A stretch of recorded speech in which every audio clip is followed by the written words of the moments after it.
man getting bit by an alligator is strange.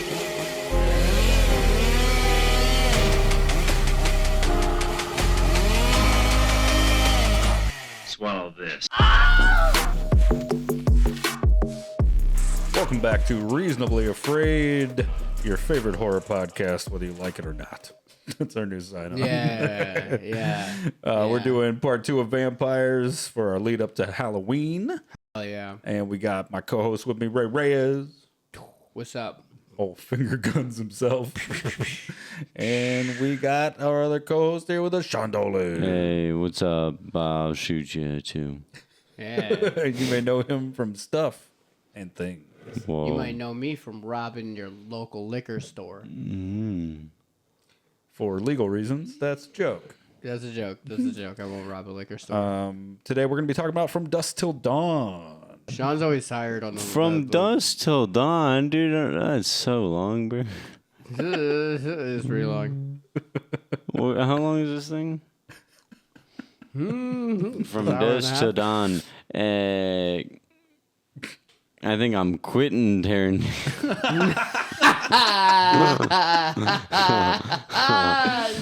Oh my god! Look at that! Come on. Nah. So Sean, I take it this was more your speed for which one you enjoyed more of the 2 vampire movies. Yeah, I'm gonna have to say so. I didn't even get to say it last episode. I'll say it now that it's a new episode. It feels like a safer place. But I always heard about Buffy the Vampire Slayer. It was always on when we were watching other things. Usually I was watching Degrassi instead.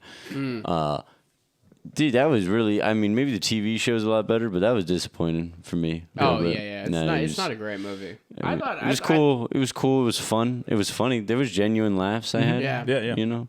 It's charming. It's got a little charm to it, but it's not a good movie. Yeah. It's most certainly a nostalgia trip for a lot of people, and that's probably the biggest aspect of it, I think, in hindsight now, you know? Yeah. As discussed, there's a lot of reasons. Once you find out the backstory behind that movie, you're like, oh, this makes perfect sense. Yeah. Right. Like, these 2 movies are total opposites. This movie is made by friends together, just trying to be like, what's the coolest shit we can make? And that one was like a bunch of people who didn't know each other trying to make a thing happen, and none of them knew how to work together. Yeah. And one of those people was Joss Whedon. Yep. Yes. And we all know what he did. Yeah, we all know. Google it. It's sick. He doesn't even know what it is. It's sick. It's fucking head. You realize like the lowest of the low what humans are capable of when you see that man.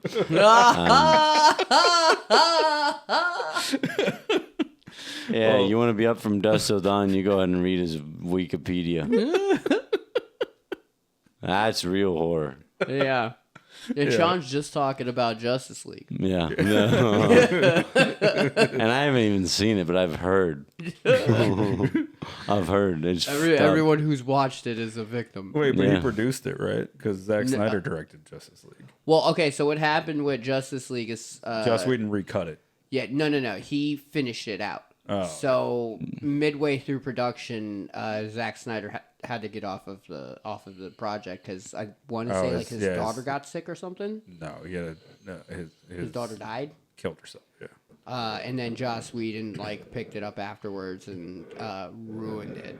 Yeah. And then that's when the Snyder Cut came out. Yeah, I couldn't think of more 2 opposite people style wise. Yeah. Like, come on, man.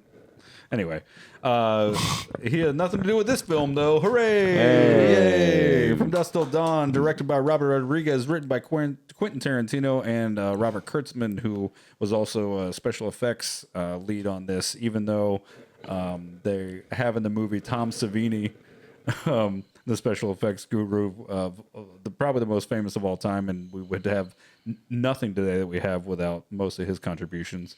And Greg Nicotero, who does all of the special effects for many movies and also the show Walking Dead.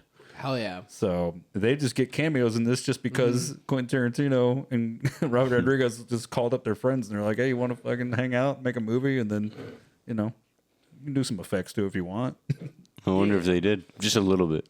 Yeah, just a little bit. Yeah. Yeah, that's what's so cool about this, though. Everybody had their jobs and they got paid, but people will just like they actually like had a, for the most part. I mean, every production has rough patches or whatever, but like for the most part, they had a good time shooting. They had fun. Nobody's got like a bad thing to say. There's a couple of rough clips of George Clooney not being able to get his lines right, where he's just like. There's some behind the scenes stuff, and it's just him being like, motherfucker. Like, it's pretty fun to watch. If you just want to watch George Clooney lose his shit, and it's not anything intense, there's no effects, it's just him trying to get a line right, and he can't get it right, and he fucking, like at one point he's like, we got to stop.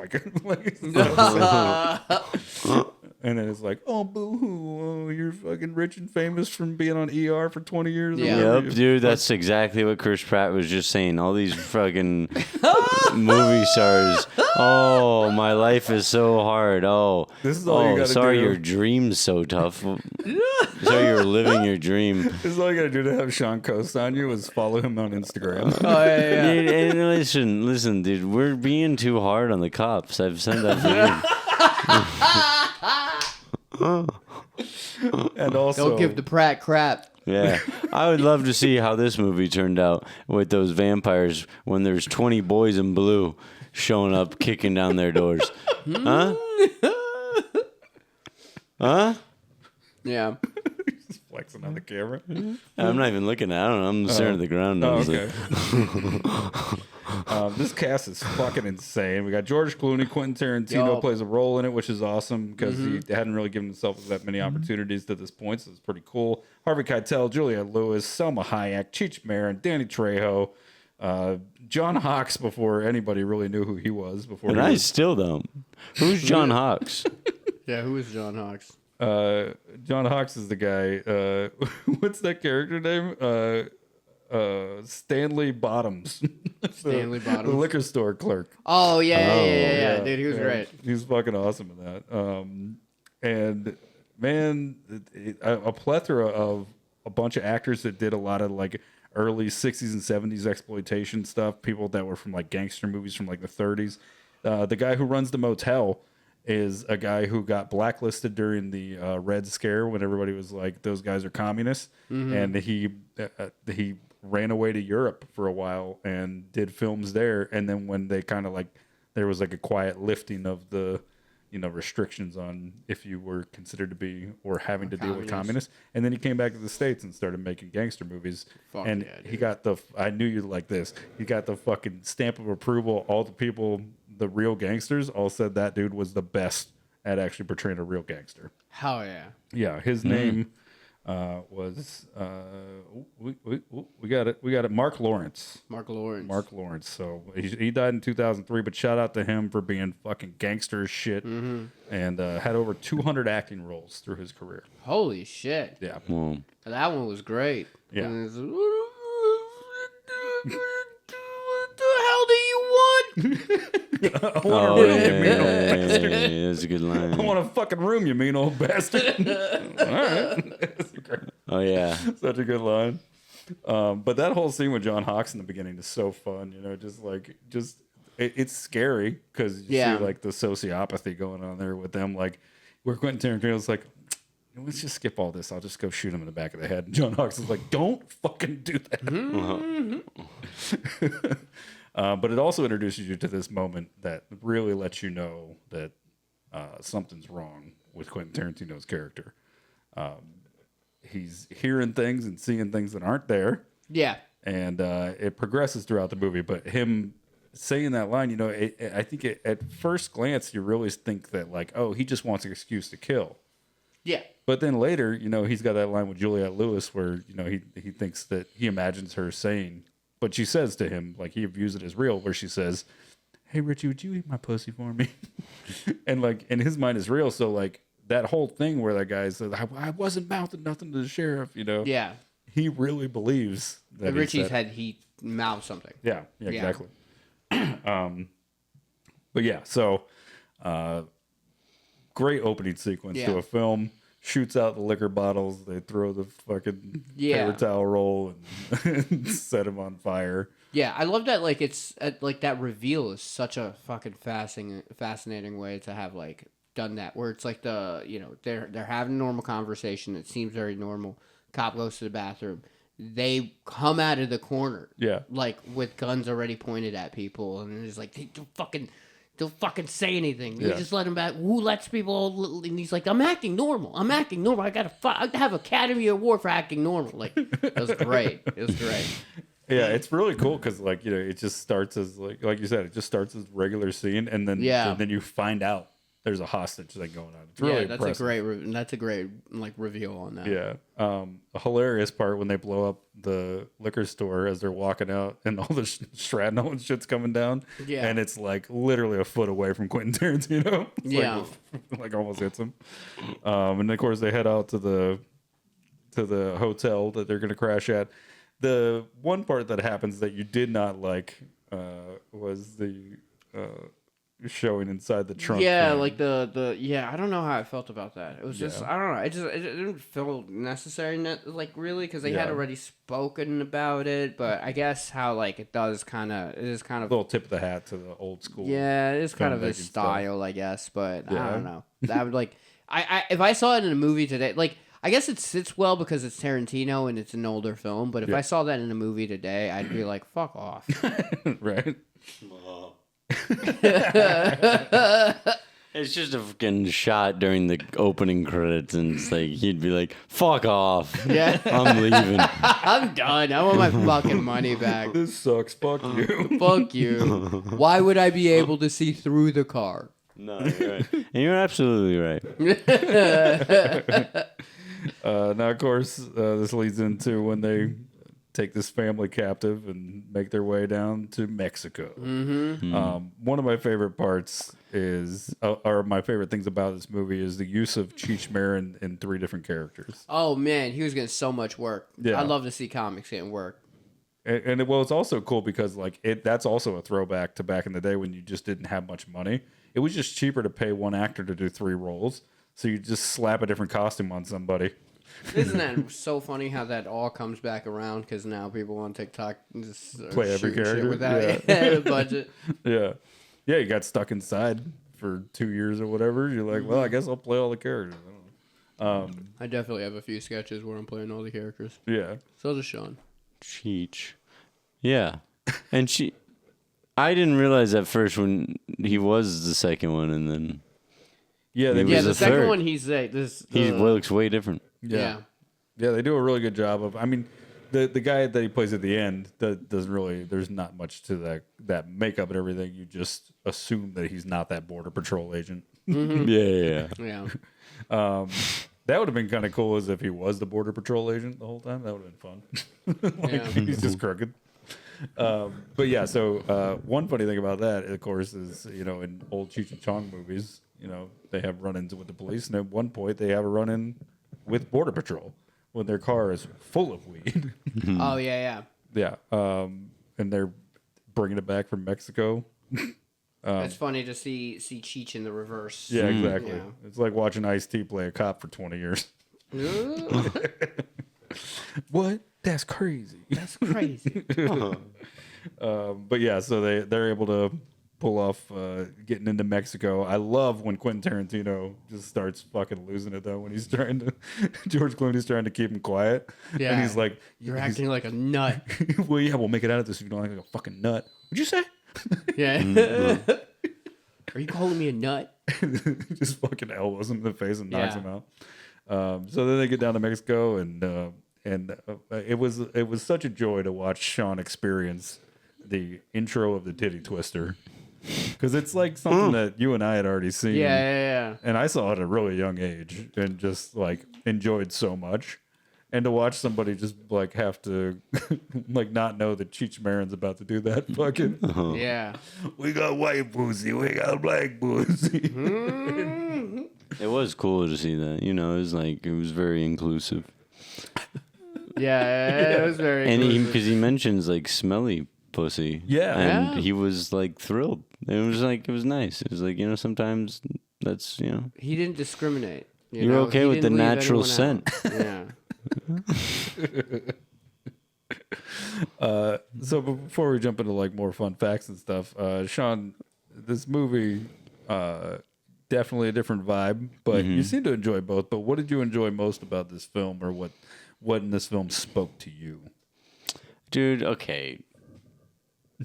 I mean, yeah, there was more parts that I liked in this, but I hate that the first thing that comes to mind is I only saw like 10 minutes of this movie when I was a kid.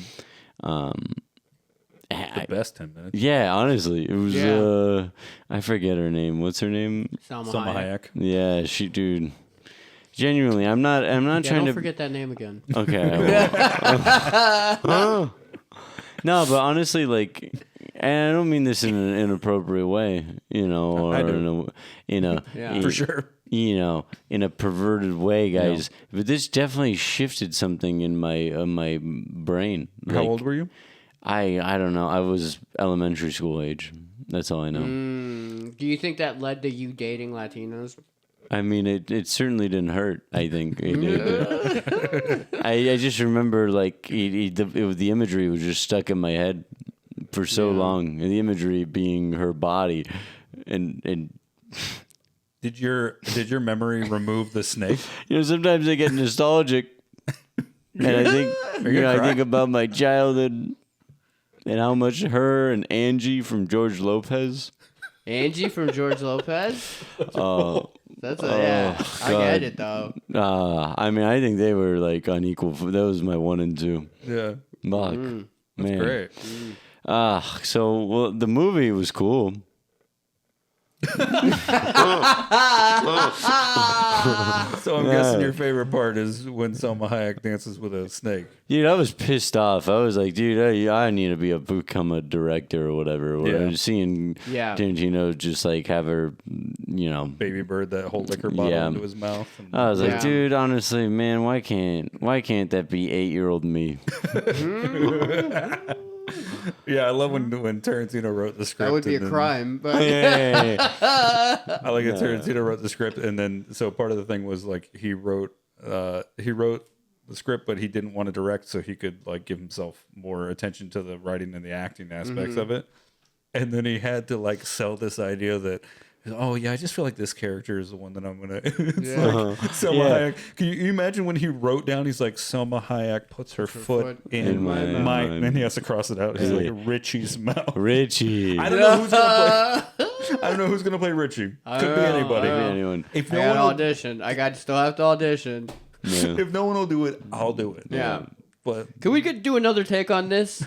I feel like we just haven't. I feel like I haven't really gotten to know Richie in this situation. I don't feel like I'm selling it right now. Robert Rodriguez is like, we've done 40 takes. I think one of these are good. Take your mouth off of her foot. Are we not rolling? Her big toe is starting to wrinkle. It's.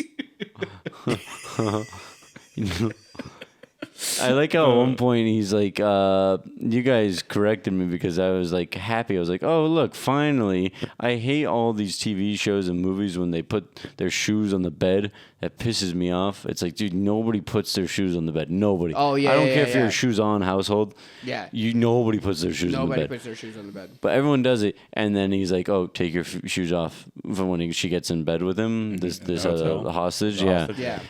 And then you guys have to explain to me what a foot fetish is. You're like, no, he had his shoes on. Yeah, he had his shoes on. And it's just because he was horny for his feet. Yeah. Yep. Oh.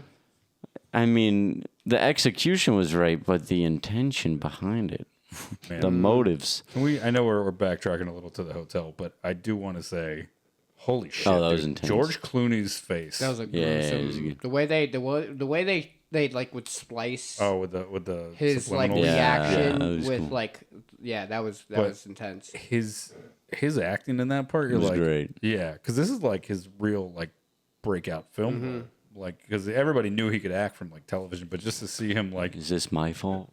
Yeah. Oh my god, dude. What the fuck is wrong with you? You know, this is not who I am. And then it's like his family, so he can't just go like, "Well, I'm done with you," and then just like shoot him or something. He's just like stuck with this fucking lunatic. I'm a goddamn professional. I don't kill people that I don't need to.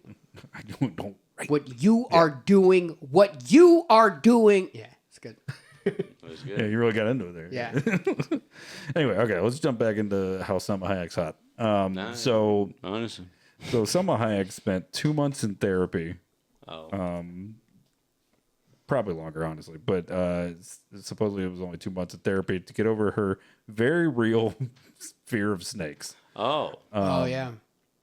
But the reason she did this was because before shooting, they were like, we really want you for this, but we got to have this snake scene. And Madonna already has said she'll do it and is signing on if we can get her to agree on her contract. She's not even Mexican. No, she's also never even was an option. They were just telling Salma Hayek so she would do what she needed to get done, so she could do the movie. Wild. Yeah. I mean, she might have been an option, but if it was more like, oh, we're in talks, but it was never like, oh, I really want to do this. But they were like, she really wants to do this movie, but we want you, but the producers want Madonna. And it's like, man, look, no shade of Madonna. Salma Hayek is fucking... Madonna wouldn't have sold that the way Salma Hayek did. Just... And anyway. I'm pretty sure people are gonna hate on me for this because they're gonna be like, "Oh no, but you haven't watched Madonna's music videos." Which is like, yeah, but just I don't know, man. I find Salma Hayek like 100 times more attractive than Madonna. Also, like acting chops, like yeah, like I don't not to say Madonna isn't attractive, right? But you know, she wouldn't have better actress. I wouldn't have remembered. I wouldn't have remembered. Yeah, genuinely, I forgot a lot from my childhood. Yeah, that's something I remember. Yeah. That's not. I literally remember. Yeah. Salma Hayek is such an interesting person too, just in general. Like she's not just a body, guys. All right. Yeah, I wasn't. She owns an owl. Wait, really? Yeah, she owns a pet owl, and she lets it sleep in her bed with her. That's cool. Right. She's such a fascinating person.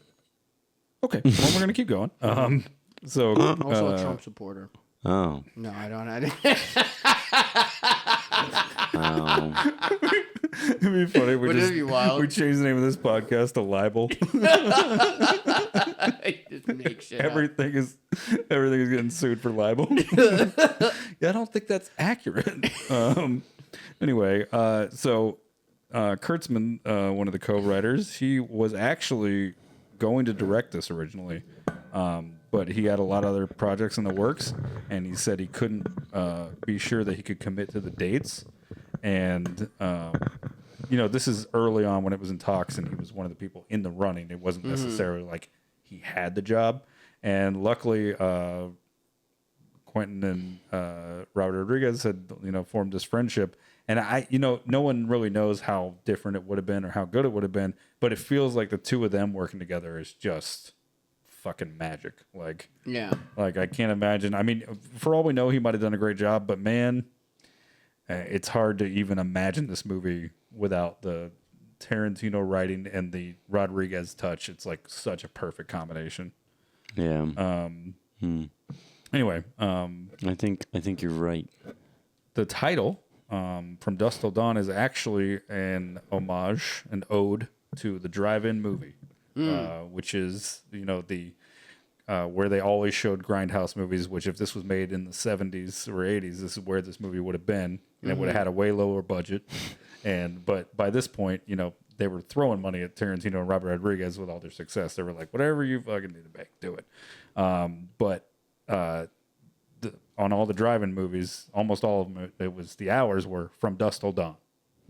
So that's like when they were open, because you don't want to start showing movies in daylight, can't see the screen as well. So they're literally just like, as soon as it starts to get dark, we're open. As soon as the sun starts coming up, we're done with movies. Right. So it's a cool little thing. That's a little tip of the hat, because these guys mean it. These aren't guys that just like thought it was like a fun thing. Like Robert Rodriguez and Quentin Tarantino are guys that grew up on those films and love them, and that's why they made Grindhouse. Like they did that. They got the funding on their own. They worked all that out. Like, they mean that shit. So that's a really cool thing. I love that about them. There's a restaurant in the Atlanta airport called Grindhouse. What do they serve? I don't know. I didn't go in. Burgers, I think. Okay. The TV edit of this movie, they wouldn't let them put titty twister because it says the word titty. Oh my god! What they do instead?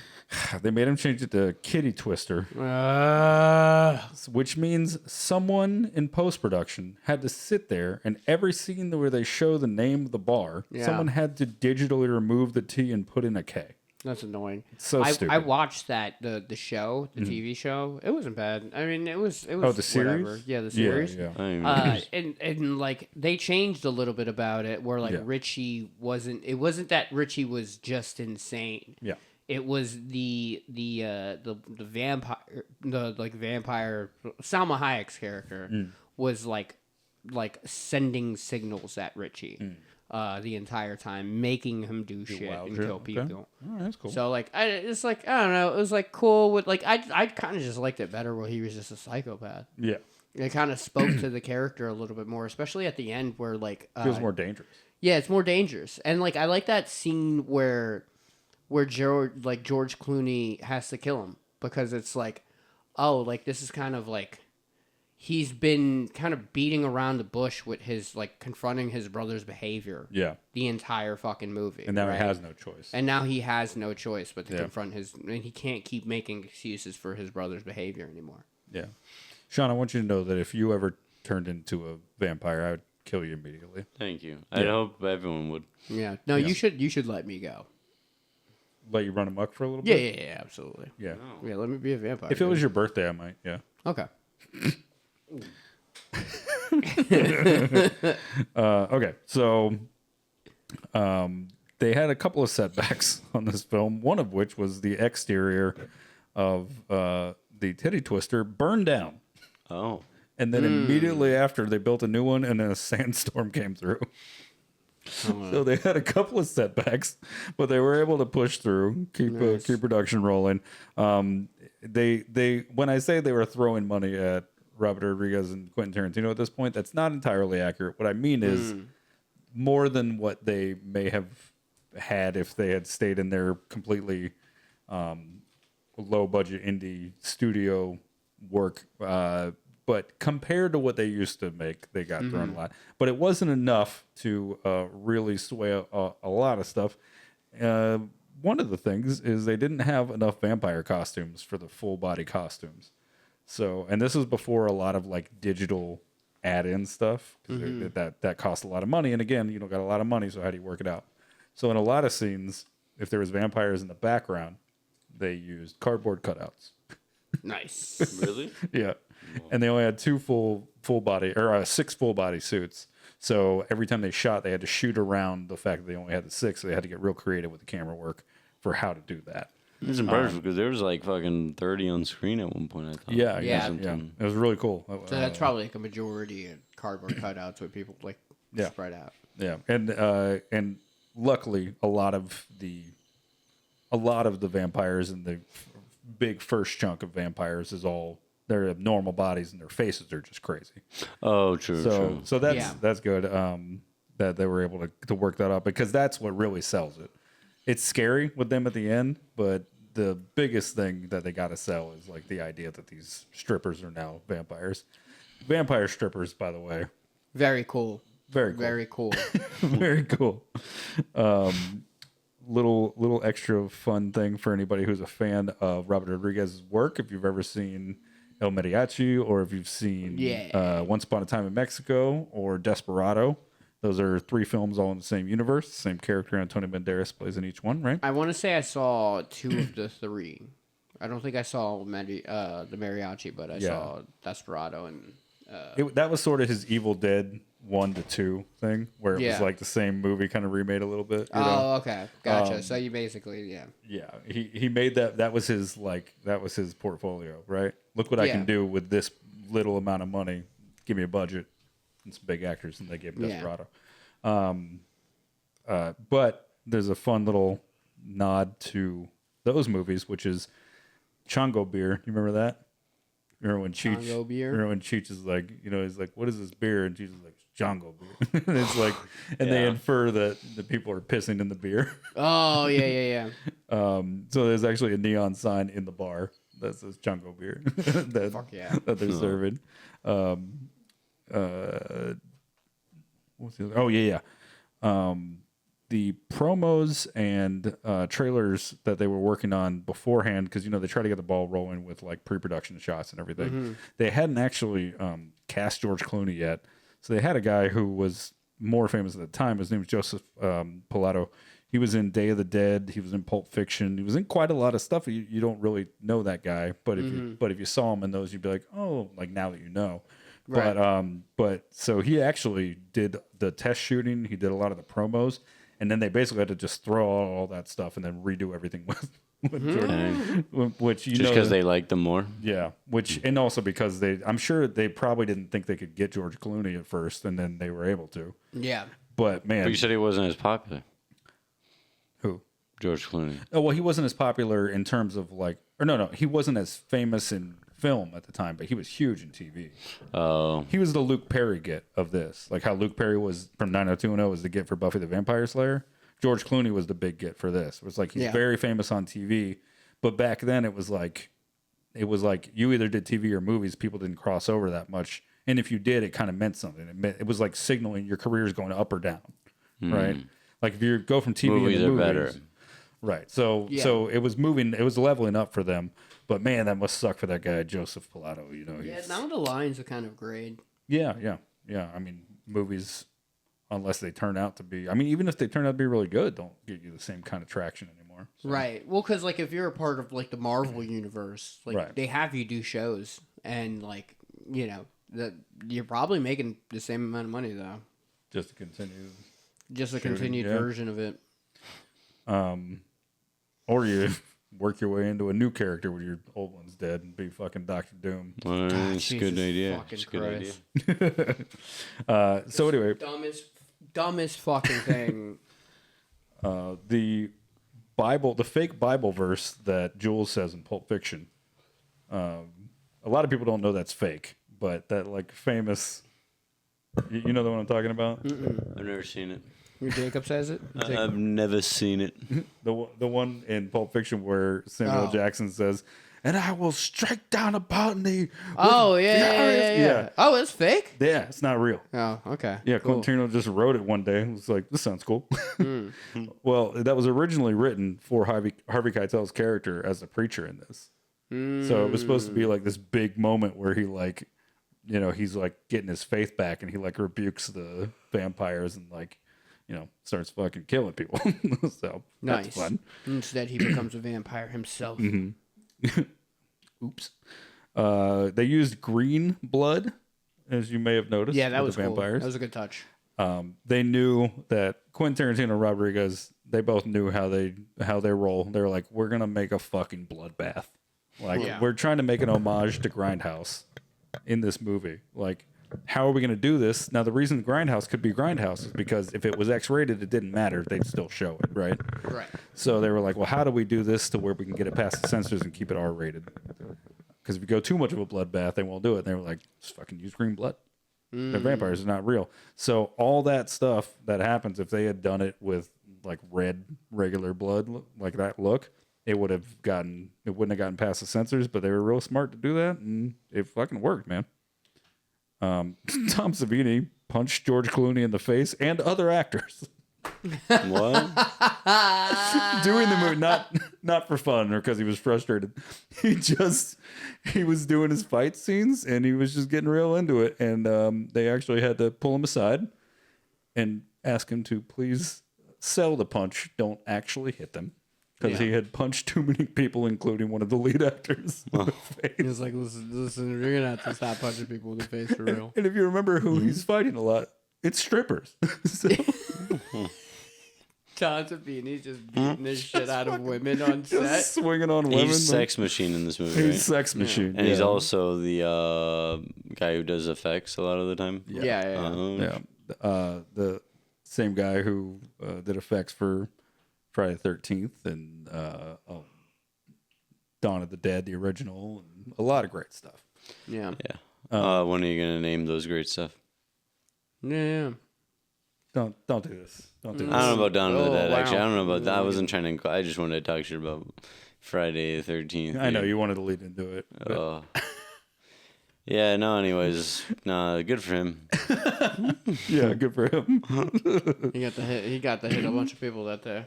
Yeah, he really did. He got to let some of that frustration out. I feel bad about it a little bit, but, I'm sure they could handle it. Yeah. Maybe. Yeah, actually, I'm sure they're okay. George Clooney improvised the line, "No thanks, I already have a wife," or already had a wife.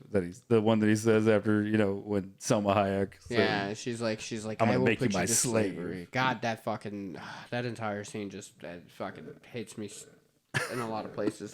To be honest, You will lick shit from my boot. And Ray's like, "Yes, ma'am." it really makes me understand myself a little bit more, if I'm being completely honest. Yeah. Well, so when he improvised this line, they kept it for the trailer because when they showed the studio, the dailies, the studio was like, "Oh, we'll use that in the trailer," and Robert Rodriguez didn't really want it in the final cut, and then finally had to be convinced. They were like, "Come on, man! It works well." And honestly, it's one of my least favorite lines because it just feels like a stepdad joke line. Take my wife. But also, there's a bunch of those in there, so it's kind of it's it's not too far out of the realm of what we're watching. Danny Trejo with short hair is weird. He looks, he's still badass. Yeah, but I just, well, it's different. That one line, the George Clooney line, it's that's also followed after, or I don't know which one follows it, but within that same scene, Cheech goes, "You know what people say about me? I suck." You're like, okay. I was like, all right, man. I guess if you need to throw it a one-liner. Yeah. It's like, I was like, all right. Most of these actors get reused in a lot of Tarantino and Robert Rodriguez films. Most notably, Danny Trejo, coming from Desperado on into this film, and then later Grindhouse. And the cool thing about Grindhouse is, if you saw Grindhouse in theaters, Grindhouse was Planet Terror from Robert Rodriguez. Yeah. With a bunch of fake trailers and commercials that you would see in a movie theater or in a drive-in movie back in the day. And then the second film, which was Death Proof. And I got to see it like that in theaters. It was so cool. It was like a 3-hour experience with these fake trailers and everything. And what's awesome is there's two films that got turned in, or two films that are fake trailers in Grindhouse that happened in between the movies that later turned into real movies. One of them is Machete. Oh, yeah. Right? Which also got a sequel, Machete Kills. And then you had Thanksgiving, which is Eli Roth. Who they had make a fake trailer for this where it's Thanksgiving, the killing thing, right? And they make a fake slasher, and now he made a real slasher last year. I watched it. It's fucking great. Of course, we're going to cover it for Thanksgiving. Coming up. Yeah. And I think we should do Thanksgiving on the other side of it, because that's a turkey that can talk and wield an axe. Oh, nice. I like that. And it's so fun. Obvious stuff, Harvey Keitel, Reservoir Dogs, and every other Pulp Fiction, anything that Quentin Tarantino made. Yeah. Juliette Lewis, of course, Natural Born Killers, which is directed by Oliver Stone, but he wrote the script for. I heard Oliver Stone regrets writing that movie. Really? Natural Born Killers. Regrets making it? I read somewhere that he regretted making it. Because Natural Born Killers is it is a true story, and to some degree there's a little bit of glorifying real life murders. And so I think he doesn't like the message behind it too much. Well, the whole point though is that is the desensitization of violence and all that stuff. Right. I mean, I understand why there would be that feeling about it, but I think that's on the audience for being too stupid to understand a point someone's trying to make. Sure. Sure. And I guess you could make the same argument for Fight Club, where yeah, but I mean, there's also sometimes they just that's the intention, and you can't necessarily control how people are going to view it. You can only take that feedback and learn from it to make something different. But Sure. even Jaws, the guy who wrote Jaws regrets writing it because it scared the shit out of people so much they started killing tons of sharks. Yeah. So he's just I wish I never wrote that because they literally almost went extinct because of this. I mean, but to be fair, Japanese fish and chips. I mean, the people were already. Oh, killing blame sharks it on the Japanese, you fucking racist. I'll tell you how we stop. I'll tell you how we stop shark fishing. Okay, we drop a fucking bomb on them. No, what the fuck? Okay. If we didn't drop the bomb on the sharks, they would have kept swimming. 450,000. Whatever. Yeah, how do they sound? All right, you do your best vampire from Dusk to Dawn. Go. If you had to be one of the vampires. I love you too, Richie. Ooh. Oh no, That's he pretty says good. Seth because Seth, because it was. Hang on, let me do it again. I love you too, Seth. Yeah. Yeah. That was good because he actually got lines, and most of the other vampires didn't. Yeah, but what Tom Savini say? He was like. Oh yeah. Dude, what a funny scene when he's trying to hide that he's becoming a Yeah. vampire. What are you gonna do about it? Yeah, What's his name behind his back? yeah. Yeah, what are you gonna do about What are it? you Yeah. gonna do about it? Yeah. And then when the other guy, what's the black guy that was killing all of the strippers, he turned. Yeah, Flips the table over, one on each leg. Just yeah. like- That's so funny. and they don't even like have a fight scene. They just show a bunch He of just jump have- cuts. of It's a him. jump cut of him lifting a stripper, leg, lift a stripper, leg, lift a stripper. It's Yeah. so funny. And then he, there was a cool shot when he turned. He's like, "You bit me," or whatever from the other sex machine bit him. And then right when he turns back around, he's now a vampire too, and the bats all fly behind That's him. such a good shot, Oh, dude. dude, that was sick. Great. That guy, his name is Fred Hammer Williamson. Oh yeah. Yeah, it name, is. bro. Yeah, it is. That dude is a blaxploitation icon. He was in MASH, but he was also in Black Caesar. A bunch of titles that have the N word that I will not say. You can look him up yourself. He was in the original Inglourious Bastards from Did you write him down? I'll say 1978. it. Yeah. Trying to get this podcast noticed. Yeah, Sean, why don't you go ahead and Yeah, Sean, how about you list them out for us? Dude, he just started doodling the N word over here. What the fuck? That's not a movie title at all. That's no, I'm not Quentin Tarantino. he just Yeah, signed. Zach wrote all of them Yeah. and capitalized the N word on all of the names. I was looking at him. I was like, "There's literally no way to convey these names." I just gotta look into the camera and go, "Look up his IMDb. It's Yeah. very interesting and long." Yeah, I'm gonna look it up real quick. Okay. What's his Inglorious name again? Fred Williamson. Fred Williams. The Hammer. Fred the Hammer Williamson. So he was in the original Inglorious Bastards from 1978, Well, I didn't know there was a original. which Quentin Tarantino would, of course, later remake. Oh, did he make I that didn't even before? know. Yeah, yeah. The original one, I'm gonna guess, is nowhere near his interpretation of that film.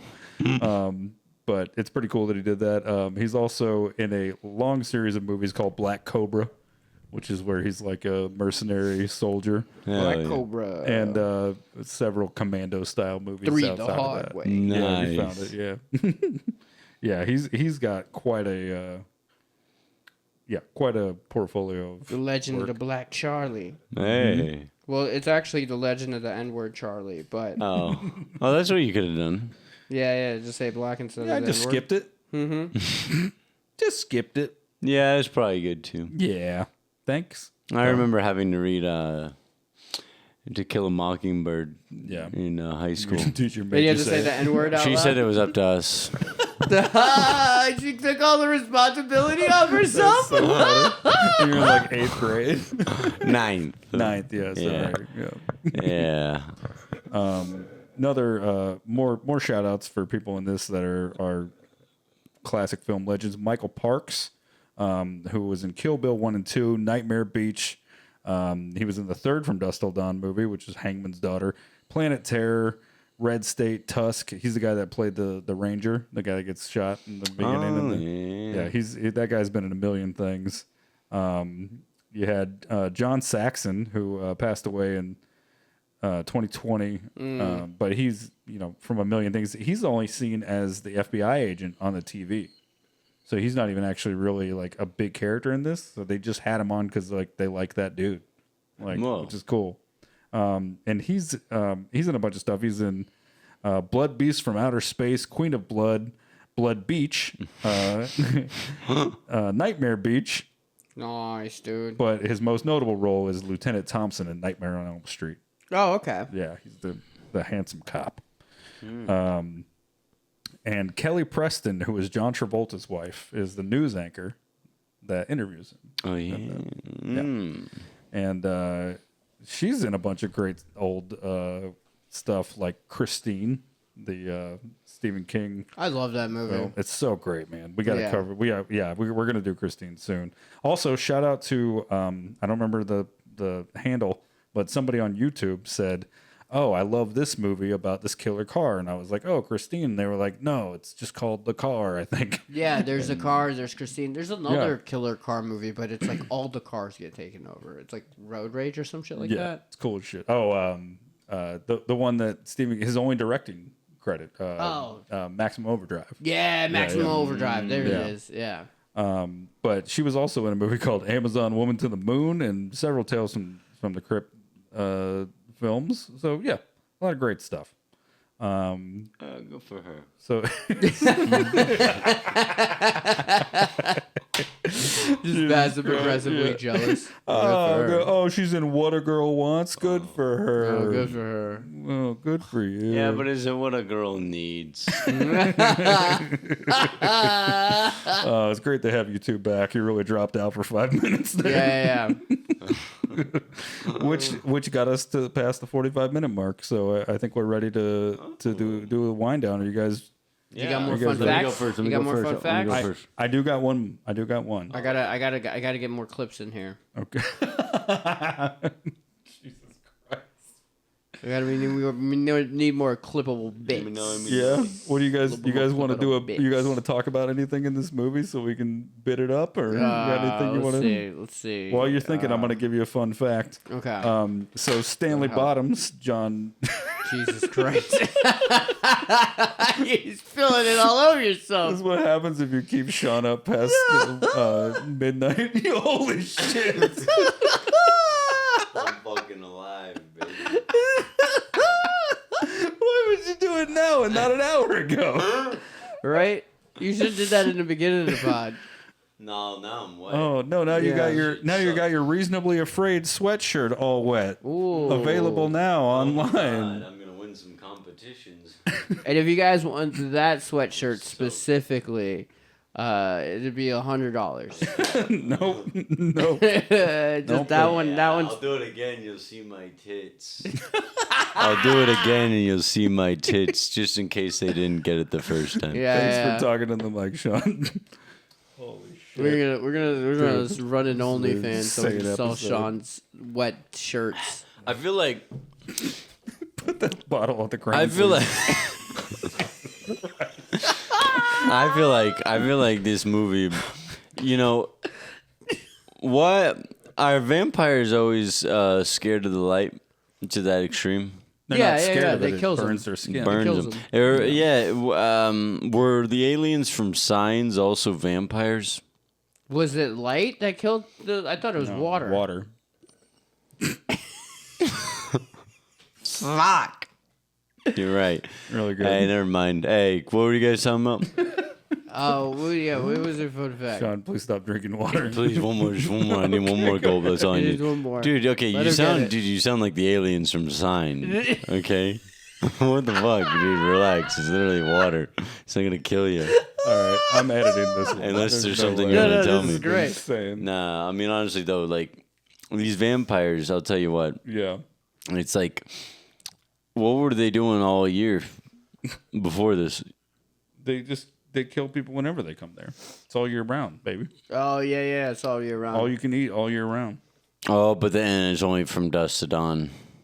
Yeah, because it's a bar, Sun has to go down. and like it's also. You think they get out? Who? The vampires at all? I think they live in the. Well, because some of them came from the outside.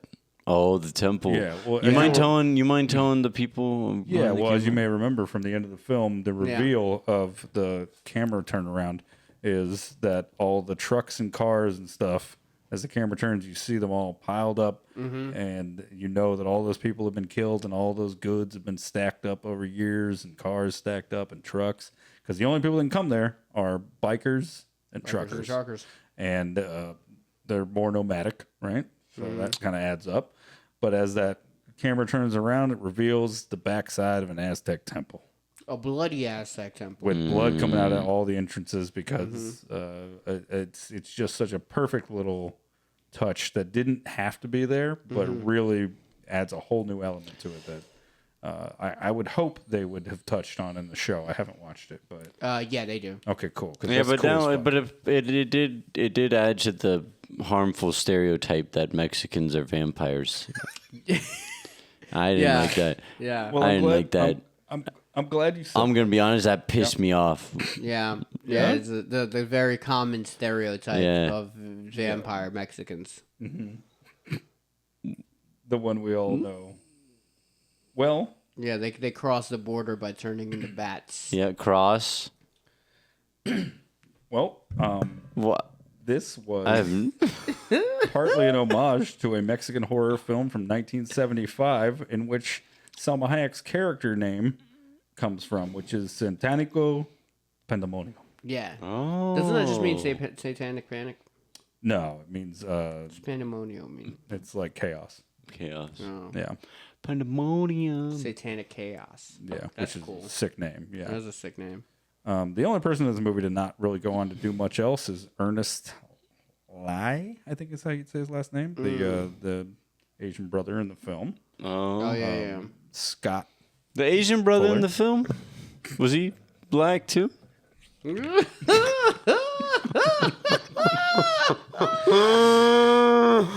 The brother of Kate Fuller. That's great. Juliette Lewis. Yeah. Not an Asian brother.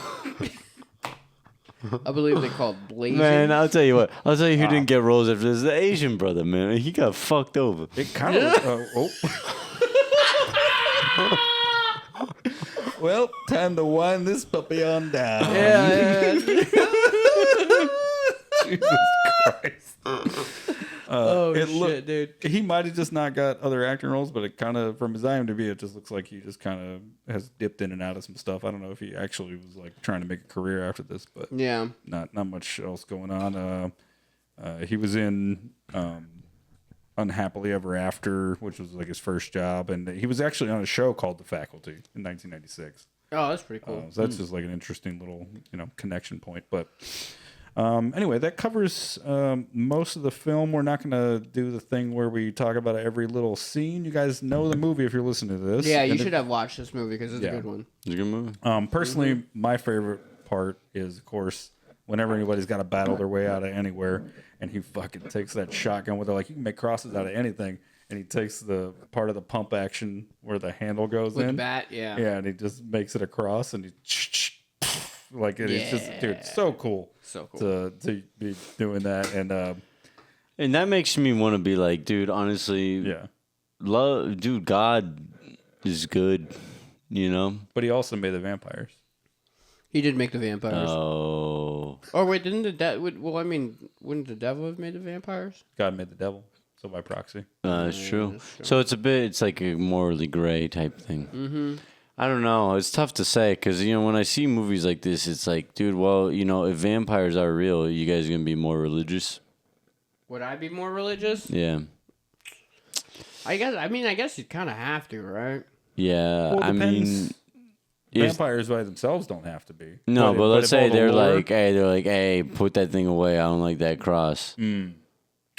Damn, yeah. Like if I met a vampire and they were like, yeah, no, that I'm a actually staunch really atheist. fucking burns me, man. Yeah, I'm a staunch atheist. Nah, dude, dude, religion is done so much bad for this world, dude. He's like sitting you down and he's like, nah, but seriously. It's not even that they're like, they get affected by it. They're just really aggressively atheist. Wait, are you the vampire selling that there's no God? Yeah. Oh my god, dude. I'll be honest, dude. I see a priest, I want to like suck him off right now. Yeah. There's like blood running down his face, and they're holding a person like that's just dying in their arms, and they're just like, no, you're like the Crusades, dude. The Crusades. You know how many people died? Yeah. You can't get in a debate with these kind of guys. This is the only thing you can do. This is the only language they know. This is the only language they know. And you're like, if you watch the news, I'm doing the world a favor. Yeah. These guys are not great. He's not, Just not killing great. priests. Last fun fact. Yeah, good. Tom Savini's cock gun Yeah. Oh yeah. with the 2 I'm surprised we didn't talk about the cock gun. Yeah, How we did almost forgot. Yeah, we almost didn't talk about the cock gun. the two balls are the chambers, right? Yeah. And so there's actually a little tip of the hat later in Desperado. You can see it in the guitar case. The cock gun. Cock gun. Mm. So That's shout pretty out, cool. shout out to Robert Rodriguez for That tying. was such a silly fucking thing. Because it implies cock that gun. at some point, possibly, these are in the same universe, and Desperado has gone through that bar, survived, and fucking took the cock gun, you know? Whoa. Yeah. Makes you Maybe. think. Maybe. Makes you think. Makes you think. Makes you think. Makes you think. So, we're going to do budget and box office. If there's a cock gun, is there a vagina cannon? Obviously. Yeah. Or, well, actually, no, it'd be more like, well, maybe like the vagina. Well, I just thought maybe like it'd be like more armor or something. I Vagina don't know. armor? But well, no, because the because cock I gun wanna- would have to penetrate it, and that's Yeah. the use of. Well, then what's the point? What do you want from the? It's got to somehow work well with the cock gun. That's what I'm saying. Oh, it's like a vagina silencer. Yeah, there we go. Well, you equip it. I don't know. What do you think, Zach? It's very tricky, right? They don't Yeah. really think about these things when Yeah. they're making. They put things out in the universe like that, and that's what kind of pisses me Don't off. think about the sometimes. details. The fucking corrupt religious fucks running our right, shit. right. Yeah, We're back yeah, on. Okay, yeah. all right. Yeah, all right. I don't know. All right. Go ahead. What We're are going to you- do budget and box office. You know what'd be unhinged great if he episode. shot like a vampire with his cock gun, but it was through the glory hole in the bathroom. Whoa. Wait. Oh, yeah. I don't know how you'd set it up, but yeah. I don't know that'd how. be great. Yeah, it would be great. It What doesn't an have to be a impractical vampire, weapon, by the yeah, way. Yeah. Oh, Cock gun, it's like, yeah, it's hidden, but yeah. I guess it's just a vagina holster. Oh, vagina holster. Yeah, Yeah. that's good. Thanks. and it's a metaphor for society. Yeah. Yeah. The vagina holds the The cock cock in at place, keeps it from hurting people. Shoot. Yep. Yeah. Mm-hmm. So all you My incels God. out there, Yeah. find a vagina, a holster. Yeah. Yeah. Well, with that, Yeah. let's end this episode. Can't live with them. Can't hold a gun to them. What the fuck? Last fun fact: this movie in Brazil was released under the title "A Drink in Hell." So I like that. yeah. So if you were in Brazil in 1996 and you saw this in theaters, All right, dude. Fun fact, boy, dude. You always say you got one more to go. Oh my God. you had the one in Buffy. Yeah, that was a good one. Yeah, that was a good one. All right. Remember We're gonna that do one? budget box office. Last time it was a clean sweep. Let me go first. Let me go first. It was a clean sweep from Ray Okay. because Budget 31 Hold on. million. 31 million. I think they. Are you okay with this? Because you won last Go time. ahead. Okay. All right. I'm going a lot. I'm going a lot. I think these are big people. They came. They didn't fuck around. I'm going, 31 31 million. million? and I'm going 89 million. Okay. Mm, And well, 9 that's million. aggressive. I'm gonna go 25 million, Okay. what do you And- think and then for- budget. I'm gonna go. Oh wait, I'm gonna that's say, you think it made 25? No. The box office. Box Trying to- office. you're trying to price is right Its me. budget was 25 million. Okay. All right. And then its box office was 96 million. 96. Okay. Gentlemen, the budget for this film was $19 million. Was it what 25? Yeah, it was good. Yeah. Hell yeah, dude. But the box office was 25.8 million. Wait, what? That's a Really? split, boys. Wait, whoa, that was so low. Yeah. So that's 1 and 1 for you. Wait, what the hell? That's so low. You know, it's a beloved movie, but it was a rated R film at the time, and it just didn't perform as well as they would like for So it to surprised. have. Yeah. It picked up much more of a following after the release. Yeah, I feel like even but after I heard about it a lot. it did really Yeah. now. If I could find they don't keep track of this the same way they do with theatrical releases, but I'm going to venture to guess that the VHS DVD sales of this and rentals probably triple this. Oh yeah, just on Selma Hayek's scene alone. Ah, Yeah. yeah. That should have been the whole trailer. Yeah, that should have been in the trailer. We got more people in the door. Hey, guys, want to see this movie? What's it about? Vampires? I don't know, maybe. Hey, watch this. Okay. And finally, we're going to do the Rotten Tomatoes scores. Whichever one of you wants to go first. Critics and audience. I'm gonna go fucking audience 94. 94. Okay. Critics 87. 7. All right. And Tarantino Sean? movie. I like going 87, honestly. I'll go audience 82. Okay. Critics 88. Yeah. Or one above them on there. Woo. Ooh, baby. All right. I think audience is love How this much? movie. So I just won both of those. Now what happens? The critic score is 63. I knew it was gonna be Fucking lower. critics. I knew it was gonna be lower. Fuck these critics. I knew Yeah. it. I knew it. I should have gone even lower just to prove it. And the audience score was 76%. So you boys split that one down the middle. So we 2 and split 2. both? Oh wait, 2 and 2. I said fucking higher on the critics. God damn it! I was There's a saying I knew it. Flipped it. I look like an idiot. No, I honestly should have gone both on lower. Well, the scores for this one are 6-2. So Ray, big day for Ray on budget and box office and Rotten Tomatoes. Only 2 points for you, Sean. It's okay. It's okay. But you know what? You get a bonus point. You okay with this? You get a bonus point for fessing up to the fact that you saw the Rotten Tomatoes or the budget for the movie. So I don't understand why we're rewarding. Honesty. Oh, okay. Yeah. Was it honest to have looked at it in the first place? I didn't mean to. It was an It accident. all happened so fast. All right, fine. Sorry. I have a really good memory, dude. But he does get to punch you in the dick later. So. Okay. Well, boys. Careful, it's loaded. All right. Well, that concludes our episode on vampires. Before we sign off, we just want to remind you guys of a couple of things. Sean's got on the Reasonably Afraid hoodie, or sweatshirt, and we have hoodies too. We have that. T-shirts, all that. You can do all that. Ray's dead, so he will not be on the next I episode. fucking do a PA gig tomorrow. you're dude. just so Oh my god, it's 2 a.m. Fuck me, I dude. know. Oh Anyway. shit, is it? All Dude, right, I gotta get up at like. all right, stop 8. talking. Let me end it. Let Then him you'll end be it. able to go to bed. Yeah. Okay. So if you haven't already joined the Patreon, make sure you do that. We have our Beetlejuice in the full episode there. We got Alien out. And and for Halloween, we'll be putting out a special Terrifier episode. Sean, what are you doing? Showing off the sweater. Yeah. Okay. Good. Yeah. And then, of course, for Halloween, we got a double feature for you guys. We got All Hallows Eve and Trick or Treat. So Yeah. make sure you check back in with us. Follow all the episodes that are coming out for Halloween and beyond. And we'll Sean's kicking at the camera. all right.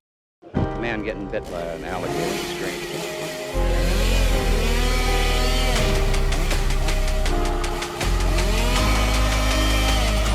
Swallow this.